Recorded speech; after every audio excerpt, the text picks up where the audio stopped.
Hello, ಸ್ವಲ್ಪ basket ತೊಗೋಬೇಕಾಗಿತ್ತು. ಹಾಗಾಗಿ Vishal mart ಕಡೆ ಬಂದಿದ್ದೆ. ಸೊ ಅದನ್ನು ಬಿಟ್ಟು ಎಲ್ಲನೂ ಒಂದು ಗ್ರೌಂಡ್ ನೋಡ್ಕೊಂಡು ಬಂದುಬಿಟ್ಟು ಕೊನೆಗೂ ಬಾಸ್ಕೆಟ್ನು ತೊಗೊಂಡು ಮನೆಗೆ ಹೋಗೋಣ ಅಂತ ಹೊರಡ್ತಾ ಇದ್ವಿ. ಸೊ ಡ್ರೆಸ್ ಹೊಲಿಯೋಕೆ ಕೊಟ್ಟಿದ್ದೆ, ಹಾಗಾಗಿ ಇಸ್ಕೊಬರೋಣ ಅಂತ ಹೋಗಿದ್ದೆ. ಅಲ್ಲಿ ತುಳಸಿ ಪೂಜೆ ಮಾಡಿದ್ರು ಆಂಟಿ, ತುಂಬ ಕ್ಯೂಟಾಗಿತ್ತು. ಸೊ ಅದನ್ನು ಮುಗಿಸ್ಕೊಂಡು ಮನೆಗೆ ಬಂದು ಎಲ್ಲದನ್ನು ಅರೇಂಜ್ಮೆಂಟ್ಸ್ ಮಾಡ್ಕೊಬಿಡೋಣ ಅಂತ ಹೇಳ್ಬಿಟ್ಟು ಮಾಡ್ಕೋತಾ ಇದ್ದೆ. ಸೊ ಸ್ವಲ್ಪ ಬಾಸ್ಕೆಟು, ಹಾಗಾಗಿ ಸ್ವಲ್ಪ ಪ್ಲೇಟ್ಸ್, ಒಂದು ಕಡಾಯಿ ಎಲ್ಲನೂ ತೊಗೊಂಡೆ.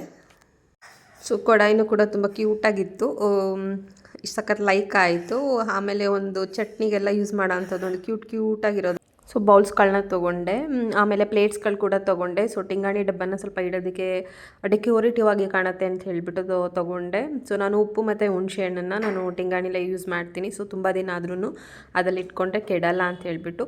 ಸೊ ಕಡಾಯಿನ ತೊಗೊಂಡಿದ್ನಲ್ಲ, ಸೊ ನೋಡೋಣ ಇದರ ಕ್ವಾಲಿಟಿ ಹೇಗಿದೆ ಅಂತ ಹೇಳಿಬಿಟ್ಟು. ಸೊ ತಳಗಿಳ ಏನಾದರೂ ಇಟ್ಕೊಳ್ಳುತ್ತಾ ಹೇಗೆ ಅಂತ ನೋಡೋಣ ಅಂತೇಳಿ ಇವತ್ತು ಅದರಲ್ಲೇ ಲೈಟಾಗಿ ಸಿಂಪಲ್ಲಾಗಿ ಮೊಸರು ಒಗ್ಗರಣೆ ಮಾಡ್ಕೊಳ್ಳೋಣ ಅಂತ ಪ್ಲ್ಯಾನ್ ಮಾಡಿಕೊಂಡೆ. ಸೊ ಚೆನ್ನಾಗಿತ್ತು ಕ್ವಾಲಿಟಿ ವೈಸು, ಯಾವುದೂ ತಳ ಹಿಡಿಲಿಲ್ಲ. ಸೊ ನಾನು ಇಲ್ಲಿ ಬಿಳಿ ಮೆಣ್ಸಿಕಾಯಿ ಯೂಸ್ ಮಾಡ್ಕೊತಾ ಇದ್ದೆ. ಸೊ ಗ್ಯಾಸ್ಟ್ರಿಕ್ ಆಗೋಲ್ಲ ಈ ಮೆಣ್ಸಿಕಾಯಿ ಯೂಸ್ ಮಾಡಿಕೊಂಡ್ರೆ. ಸೊ ಮೊಸರು ಒಗ್ಗರಣೆ ರೆಡಿ ಆಯಿತು. ಹಾಗೆ ನನ್ನ ಚಾನಲನ್ನು ಲೈಕ್ ಆ್ಯಂಡ್ ಸಬ್ಸ್ಕ್ರೈಬ್ ಮಾಡೋದನ್ನು ಮರಿಬೇಡಿ. Thank you.